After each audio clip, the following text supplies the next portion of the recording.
All right, beautiful people, welcome back again to my channel. This is Oluwaseun here. Now, today we want to do a simple project. Basically, what we want to touch on is how to deploy a simple shell script from Jenkins to our EC2 instance. That is what we want to look at in today's video. Of course, before we go into, breaking bones and eating strong meat, we have to, take some milk, all right, do some basics and all of that before we get into deploying from Jenkins to ECS to Kubernetes cluster and things like that. So in today's video, just to help our understanding, we want to see how Jenkins can connect to our EC2 instance and deploy a simple shell script on that particular instance. That is what we want to look at in today's video. All right, so let's get right into it. Now, here is our Jenkins server. Okay, now if you want to deploy to an EC2 instance, it definitely means that you must have an EC2 instance that you have created on AWS, right? So that means we have to go into AWS and create another EC2 instance that Jenkins is going to interact with to deploy our shell script on this particular EC2 instance. Is that okay? So let's start from there. So I'm going to come here to instances and I'm going to say launch instances. And we're going to create a T2 micro instance. So let's just call this web, all right, server. That's the instance that I want to create. So let's go with Ubuntu here, okay, and scroll down. Of course, we're going to stick with T2 Micro. It's just a simple deployment. The idea is to basically understand how Jenkins interact with these external systems, okay, and how Jenkins deploys, your job to, this environment, okay. We want to understand the communication and all of that. So the login, we're going to choose this one. We're going to edit that, and we're going to pick our VPC. So this is going to be public as well. And we're going to enable these, select existing security group and choose the default security group. Change this one to GP2 for the purpose of cost. And let's launch the instance. So now we have an instance that we have launched. All right. So if I go to instances right here, I can see my two instances. So the Jenkins server, and then I have a web server that I want to deploy something onto, all right, using Jenkins. Is that okay? Now let's go over to Jenkins and let's understand how will Jenkins interact with this EC2 instance. Okay. So that means I have to create a pipeline. And then in the pipeline, I need to define exactly what I want Jenkins to do. So how I want Jenkins to interact with, all right, this particular EC2 instance. Is that okay? That means I need a Jenkins file that will contain all of these instructions and things like that. So let's click on new item. Okay. And I'm going to come here and just call this EC2, just a simple name. Okay. And then I'll click on pipeline. All right. And I'll click on OK right here. So I want to create a pipeline. Okay. Because I want Jenkins to deploy to my EC2 instance. Is that okay?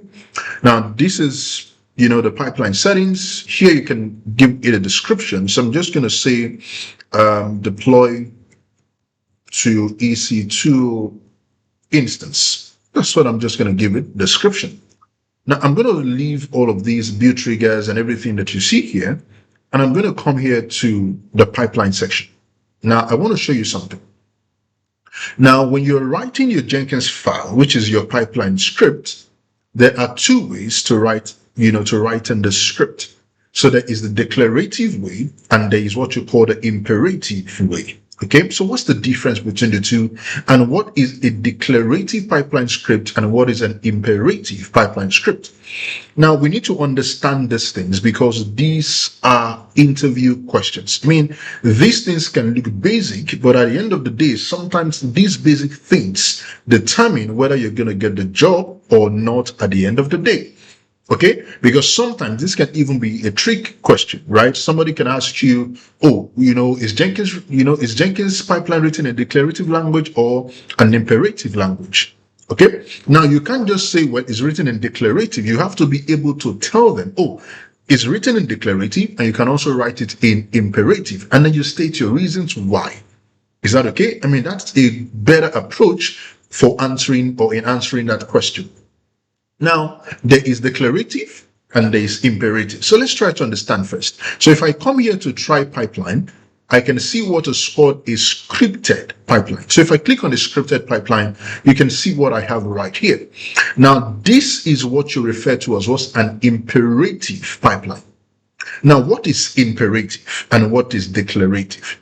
Now, imperative, basically, it's a pipeline that is scripted that basically gives Jenkins exactly what needs to be done, which means you have to tell Jenkins exactly what you want Jenkins to do, right? Which means this is what you should do, this is how I want you to do it. So you actually just give Jenkins instruction on how and how to do it, okay, exactly the way you define. That is imperative. So which means there has to be a lot of instructions, a lot of typing, a lot of explanation in that script. That is imperative. Now, declarative, on the other hand, is just telling Jenkins, this is what I want to achieve. You go figure out how to achieve this. That is what? Declarative. So which means when you are writing in a declarative approach, you don't put too much details. You just say, this is what I want to do. All right, okay? And then the how of it is figured out by Jenkins itself.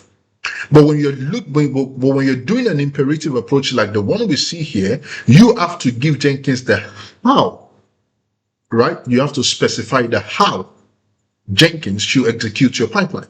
But when you're dealing with a declarative approach, you're basically saying, this is it, you go figure out how.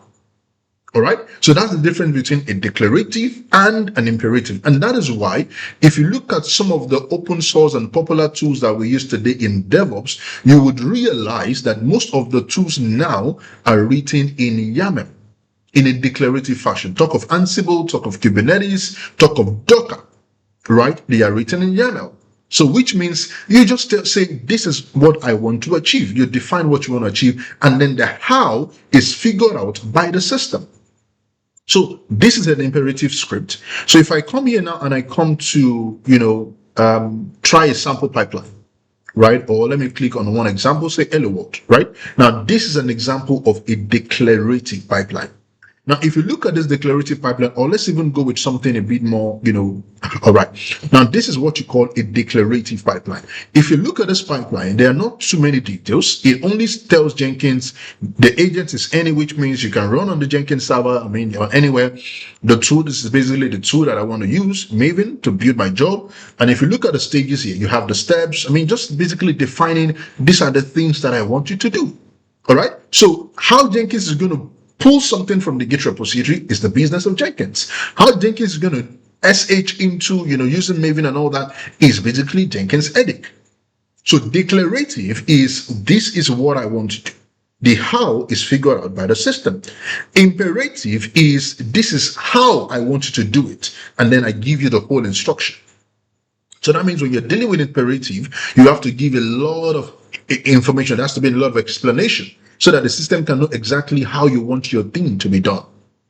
But declarative is just a few details, right? Following the structure of the pipeline syntax and all of that, and then the system figures out how to execute it.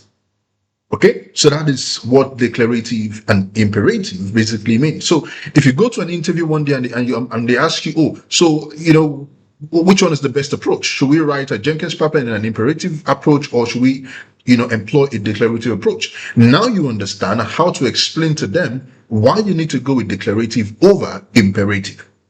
Is that okay? So you understand that now. So if you go for an interview and they ask you that question, you should be able, with this explanation that I've given to you, tell them why declarative is preferred, all right, to imperative.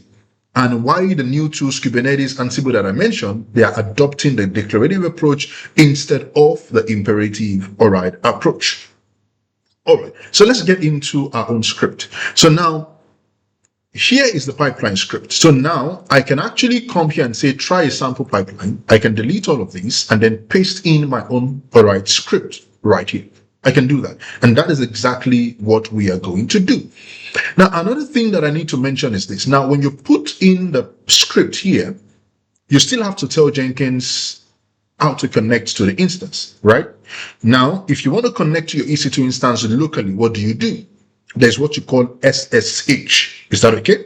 That means you have to have a key pair that you have locally on your own system, the public key on your own system, the private key is on AWS.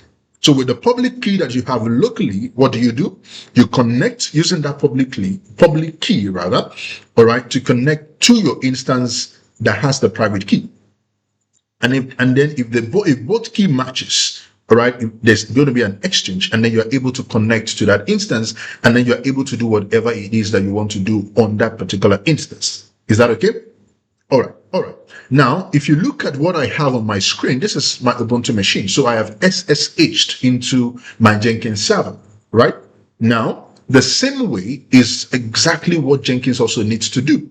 In order for Jenkins to be able to deploy anything on your server, Jenkins has to SSH into that server and deploy whatever it is that you want Jenkins to deploy. Okay, so if you look at it very well, it's just the same concept. So what you do locally, how you access your instance locally, is also the same approach that Jenkins is going to also take. So if you SSH into your instance locally, Jenkins also has to SSH into your instance. So it's not as if there's something, special that Jenkins will do to connect to your instance. It's the same thing that you do locally that Jenkins will also do. The only thing is to understand how Jenkins does its own SSHing. That's what you need to understand. Okay, now that brings us again to the fact that Jenkins depends a lot on plugin. So that means in order for us to SSH with Jenkins into our instance, Jenkins has to SSH into that instance. So that means we're going to need an SSH plugin. Remember, I told us already that Jenkins deals with a lot of plugins. So whatever it is you want to do with Jenkins, whatever system you want to connect to, you need a plugin to do that job. So now, in addition to the pipeline scripts that we are going to be putting here, Jenkins also requires what? The SSH plugin in order to connect to our EC2 instance. Now, I hope this explanation is clear thus far, right? Now, I'm taking my time to explain so that you can understand these things, okay? So that when you go for an interview tomorrow, when you start practicing all of these things, you are able to speak to what you know, right? You're not just, say, oh, I can do this, I can do that, but you are able to express what you know. And then employers will know that, oh, definitely this guy knows exactly what he's talking about. Is that okay? So let's get back. Now here is where we're going to paste our script. But before we paste the script, let's go ahead and install the plugin that would allow Jenkins to SSH into our instance. Is that okay? So I'm going to come back here. I'm going to open the dashboard in a new tab, and I'm going to click on Manage Jenkins. All right. And right here, I will go to plugins. So the plugin section, like I've explained in the previous video, is where you install plugins. And I'll come here to available plugins, and I'll search for, SSH, right? So SSH, that's what I'm looking for. So I will scroll down here and try to look for a plugin. So the plugin we're going to use is ssh-agent. It says this plugin allows you to this plugin allows you to provide SSH credentials to build via a SSH agent in Jenkins. So that's the plugin that we're going to use. So I'm going to click on that, and I'm going to say install. Now the installation should not take, too much time, right? And all right. So you can see the installation is done. So now I have the SSH plugin installed, and then I can use that in my pipeline. All right. Now, another thing that you may want to ask, another question that may be on your mind is, so how do we use these plugins? It is one thing to install a plugin. It is another thing to understand exactly how the plugin can be used. All right. There are two different things. You can install a plugin. Okay. Somebody can have a laptop and not know how to use the laptop, right? So there are two different things. Okay. So the plugin has been installed, but we need to know how to use the plugin. All right. Now I'm going to come here. All right. And I'm going to just save these. We've not added the pipeline scripts. I just want to save this. Okay. Now, if I come here to pipeline syntax, if you look at my left side here, there's what you call a pipeline syntax within that job that we just created. Okay. I'm going to click on the pipeline syntax. Now, what pipeline am I looking for? Because right here, you have what you call a snippet generator. Now, a snippet generator, when you say something is a snippet basically means, an idea of what you want to do, just more like, okay, this is just, how to use this thing. So that's what a snippet basically means, right? So you want to know how to use something so you can get a snippet, all right, on how to use that thing within your Jenkins, all right, pipeline job, okay? Now, what are we looking for? So I'm going to come here and scroll down to look for the the plugin that we just installed. So here, right here, I can see that my plugin is showing up here. So ssh-agent, right? So I'm going to click on that plugin, and right here is going to tell me to select the credentials, the ssh credentials, but unfortunately we don't have any. Okay, so I'm going to click on add. I'm going to click on Jenkins right here, and that is going to take me to the Jenkins credentials, all right, plugin that we saw in the previous video. Now here under the kind, which means the kind of credentials that I want to create. So I'm going to come here and say I want to create SSH username with private key. Okay, so that's the kind of credentials that we want to create, because when you want to connect to your EC2 instance, you specify the SSH key and then the username of the instance that you want to connect to. I mean, that's the approach. Okay, now here I'm just going to come here and say EC2, just the ID identification. The description is going to be SSH, all right, key for EC2, all right. So the username, if I go back to my instance, the username, I mean, I can come here, click and connect, and I can see right here that the username is what? Is Ubuntu. So I can copy that from here, all right, and I can put the username here, and now I need to put in the private key. So I click and enter the private key directly. I'll click on add, and then right here, I need to paste the private key. Now, right here, I will go over here to my terminal, and my key actually is in this location. So I'm going to come here and say downloads, all right, the keys and training. But I need to go back to my EC2 instance to find out the name of my key. So the name of my key is eust1.pen. Okay, so I need to come here and say cat. I mean, you can use cat here. All right, eu-west1.pen. So that's my key right there. And I'm going to press enter. So this is my key. So what do I need to do? I need to copy this key. Okay, make sure there are no white spaces. Copy that key and then go back to the Jenkins here and then paste that key right here. And then I'll click on add. Okay, so the key has been added to my credentials. And right here, I can generate a pipeline script. So I'll click on generate. And right here, it gives me an idea on how these particular plugin can be referenced in my pipeline script. So now I know that in my pipeline script, when I want to use this plugin, I need to specify ssh-agent, open bracket, all right, the square bracket, the ID of the credential, the SS credential that I'm trying to reference, close the square bracket, close the open bracket, and then you put in what you call the curly brace, and then within that you can type in the commands that you want to execute that will leverage, all right, that particular key. Do you have that understanding now? So that is how to use, okay, the plugin. So if there's any plugin that you have installed in Jenkins, you can come here. When you create a job, you can come here to that job, click on pipeline syntax, go to snippet generator, come here and search for that plugin and just play around with it. And then from there, you're going to get an idea, all right, on how to use that plugin exactly. Is that okay? All right. So now that we have the plugin installed and we have our credentials also created, now we need to go to the pipeline, all right, and then write our pipeline script and basically see how this is done.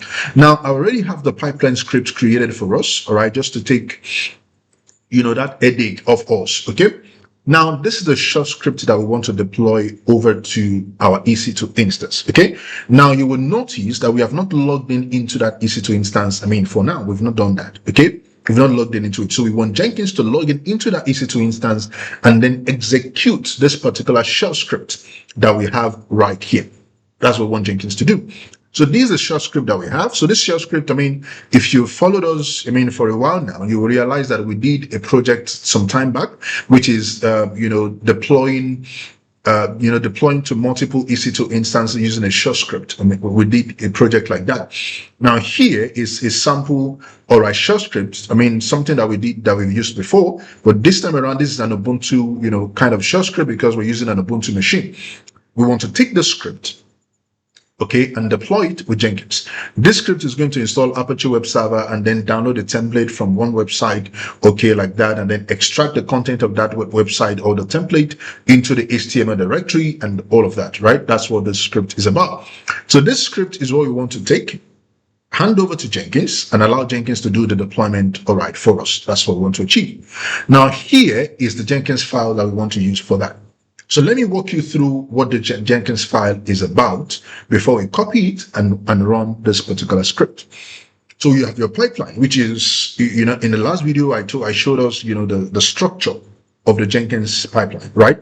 So here you have the agent as any. So agent here, like I told us in the last video, means, it can run on any agent. So if you have another node somewhere, you can specify that node ID and then the job runs there. But for now, we're running all our jobs on the Jenkins server itself. So that's why the agent says any, which means run it on the Jenkins server. Now here, we have the environment variable. So we are specifying the IP address of the EC2 instance that we want Jenkins to connect to, okay, as a variable instead of putting that value within, all right, the script itself. So I'm going to go back here. Go back to the instance right here, and I'm going to grab the IP address of that instance, and we're going to replace that with this one. So we're going to replace it here. So that's the IP address of our instance. So the EC2_IP is the variable, all right, that that we're going to be referencing. Okay. Now here we have the first stage. So stages, and then we have stage. The first stage is to fetch the code, okay, from Git. So we have steps, we have script, we have echo. So echo basically means, just print out something in the pipeline. So echo pull source code from Git. That's what echo is doing. The Git branch, so the command we want to execute at this particular stage is Git branch. So the branch is, so if you look at it here, the branch name is what? Is Jenkins, right? And then the URL to the repo is this HTTPS and then the full path to the URL. Okay, now this particular repository is public. Okay, so that means we don't need any kind of credentials. We don't have to authenticate with our GitHub in order to fetch something from this repository. Now we're still going to get into using a private repo and all of that. Okay, but this is a public repository. Now the next stage is to deploy to the EC2 instance. So here we have another script. So we have echo deploying shell script to EC2, and then we have what you call the dev, which is basically more like defining a variable, all right, in Jenkins. Okay, it is not an environment variable. It's more like, we can call it a function, okay, in Jenkins. So the name of the function is shell CMD. It can be any name. It doesn't have to be the name that I have here, right? It can be any name of your choice. And then here, we're executing something. Now, when you want to execute a shell script on your EC2 instance, by now, I believe that you know exactly how to execute a shell script. That's a simple stuff to do, okay? Now, when you log into your EC2 instance and you want to execute a shell script, what do?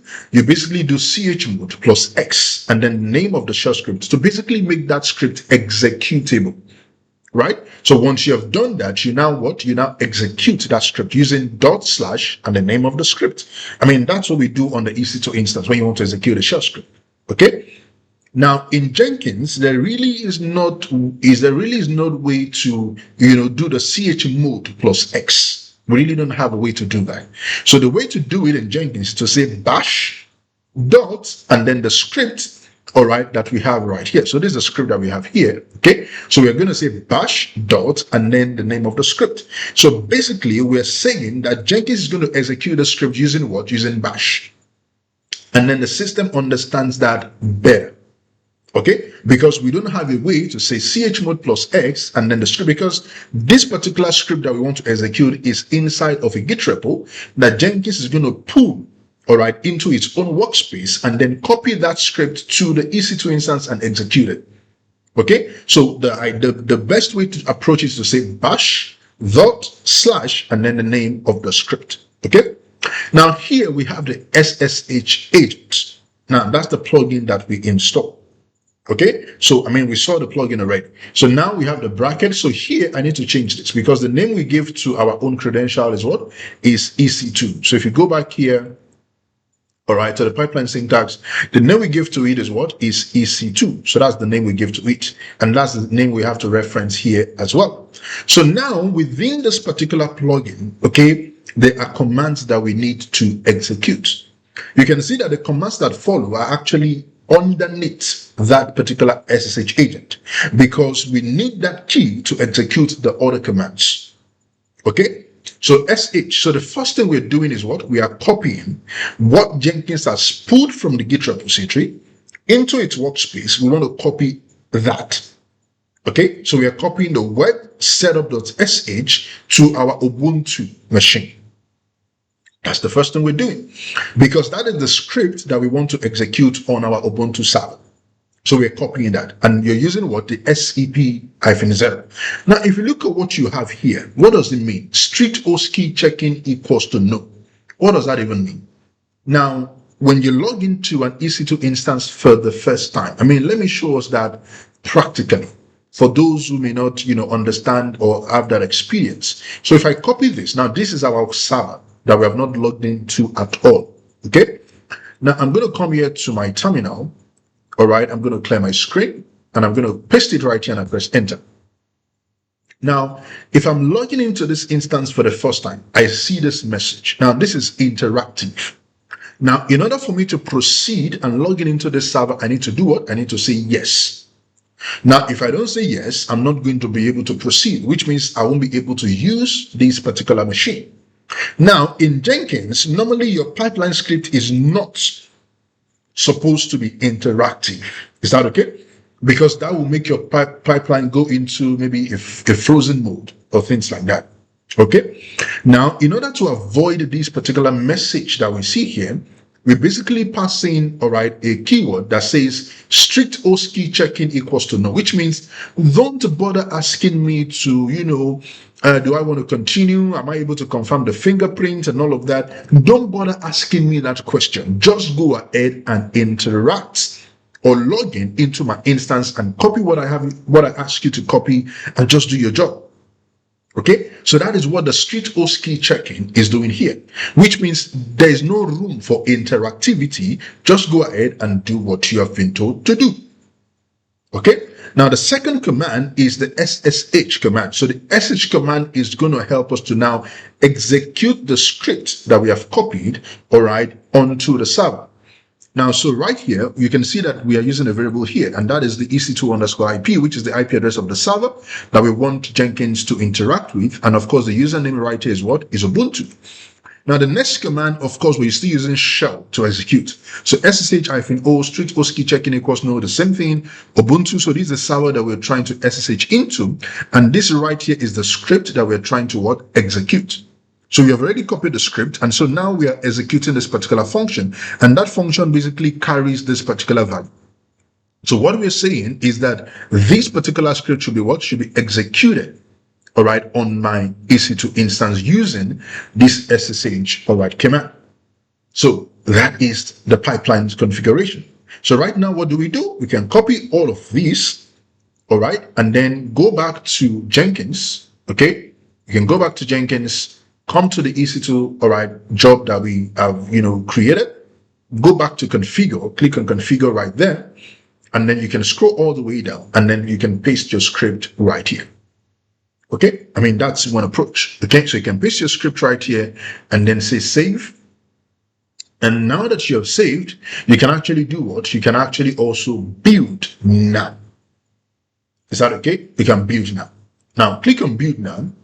And of course, we're going to see a build happening right here. So I can click on this particular build happening right here, and I can come here to the console output to basically see, what Jenkins is doing, all right, what is going on. All right, now you can see, some output right here. So let's allow Jenkins to do his thing, and then we come back when everything, all right, is done. All right, guys, welcome back. Now, if you look at it here, it says the job finished with a success code. Okay, so which means the pipeline did not fail. All right, now let's take a look at the logs together. All right, so the first thing is, of course, the pipeline was started by me. I'm the logged in user. And then it says running on Jenkins invalid Jenkins workspace. So which means everything that is in that Git repository, Jenkins cloned it into a workspace and then created a folder using the name of that particular, all right, job. So the name of the job is EC2 instance. So it's created a folder called EC2 instance in the workspace directory.